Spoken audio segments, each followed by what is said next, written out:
नमस्कार, बहुत स्वागत है आपका न्यूज 18 के डिजिटल प्लेटफॉर्म पर। मैं हूं आपके साथ अंशिका पाठक। बंगाल में बड़ा राजनीतिक धमाका हुआ है।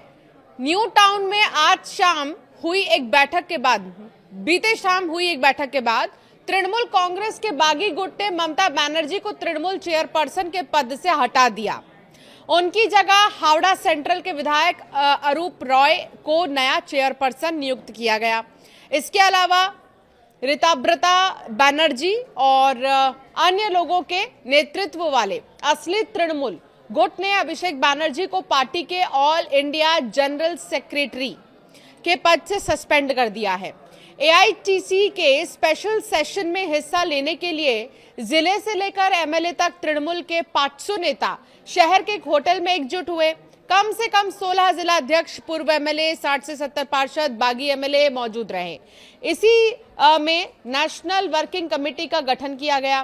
तृणमूल कांग्रेस की नई नेशनल वर्किंग कमेटी के राष्ट्रीय अध्यक्ष अरूप रॉय, नेशनल जनरल सेक्रेटरी के रूप में संदीपन साहा, निष्कासित एमएलए जो कि, और जावेद खान और ऋताब्रता बनर्जी उपाध्यक्ष की अगर बात करें तो फरहाद हकीम और अरूप विश्वास, रथिन घोष, ये तमाम वो चेहरे हैं जो एक नई कमेटी में है। बागी गुट ने शहर के एक होटल में तृणमूल कांग्रेस का एक स्पेशल सेशन आयोजित किया।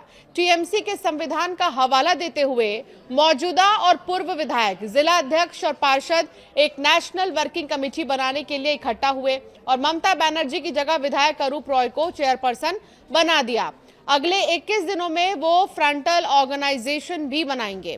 तृणमूल के बैंक अकाउंट्स को अपने पास कैसे रखा जाए, इस बारे में कानूनी सलाह भी ली जा रही है। लेकिन आप समझिए कि इससे हो क्या रहा है। अब 3 गुटों में बटी हुई टीएमसी नजर आ रही है। ताजा घटनाक्रम के बाद तृणमूल कांग्रेस अब 3 गुटों में बढ़ती नजर आ रही है।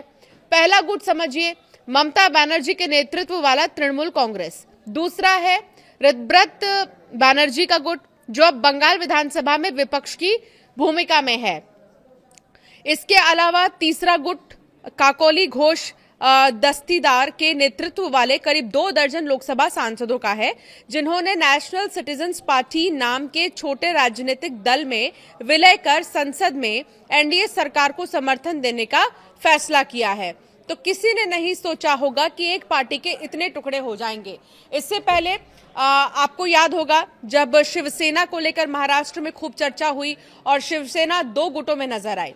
ठीक इसी तरह बाकी के तमाम राजनीतिक दल, ऐसे कई राज्य हैं जो कि 2 गुटों में नजर आए हैं। लेकिन ऐसा पहली बार इस राजनीति में देखने को मिल रहा है और खासतौर पर ममता बनर्जी को, जो इतने साल मुख्यमंत्री रह चुकी है पश्चिम बंगाल की, उनके लिए किसी झटके से कम नहीं है। और 3 गुटों में अब टीएमसी बढ़ती हुई नजर आ रही है। अभिषेक बनर्जी के निलंबन के बाद अब ये सवाल और गहरा गया है कि तृणमूल कांग्रेस का असली नेतृत्व और वैचारिक धारा किसके पास है आखिर। इतना ही नहीं, बागी सांसदों ने संकेत दे दिए हैं कि वो पार्टी के चुनाव चिन्ह पर दावा करने के लिए सुप्रीम कोर्ट का दरवाजा खटखटाएंगे। इसके अलावा बागी विधायकों ने भी पार्टी के नाम और सिंबल पर अपना दावा ठोका है। तो वहीं करीब 1100 करोड़ रुपए के पार्टी फंड पर किसका अधिकार होगा, इसको लेकर भी स्थिति साफ नहीं है। हाल ही में बागी विधायकों के गुट की पुलिस कंप्लेंट के बाद तृणमूल कांग्रेस के 3 बैंक खातों में जमा करीब 440 करोड़ रुपए के फंड पर डेबिट फ्रीज लगा दिया गया था। पुलिस अधिकारियों के मुताबिक खातों से अब कोई निकासी या बाहरी लेन देन नहीं हो सकेगा। हालांकि रकम जमा कराई जा सकेगी। ऋतब्रत बनर्जी गुट के 10 विधायकों ने विधाननगर पुलिस कमिश्नरेट के साइबर क्राइम थाने में शिकायत देकर एफआईआर दर्ज करने और खातों की विस्तृत जांच की मांग की है। शिकायत में कहा गया है कि इन खातों में जमा धन का स्रोत संदिग्ध है और इसकी जांच होनी चाहिए। विधायकों ने आरोप लगाया है कि खातों में जमा रकम कथित तौर पर अवैध गतिविधियों और कटमनी वसूली, सरकारी धन के दुरुपयोग और घोटालों से आई हो सकती है। तो अब इस तरह के आरोप लगाए जा रहे हैं, ये तो जांच के बाद ही पता चल पाएगा कि इन आरोपों में कितनी सच्चाई है। लेकिन कुल मिलाकर आपको एक बात बता दे रहे हैं कि टीएमसी अब 3 गुटों में बढ़ती हुई दिखाई दे रही है।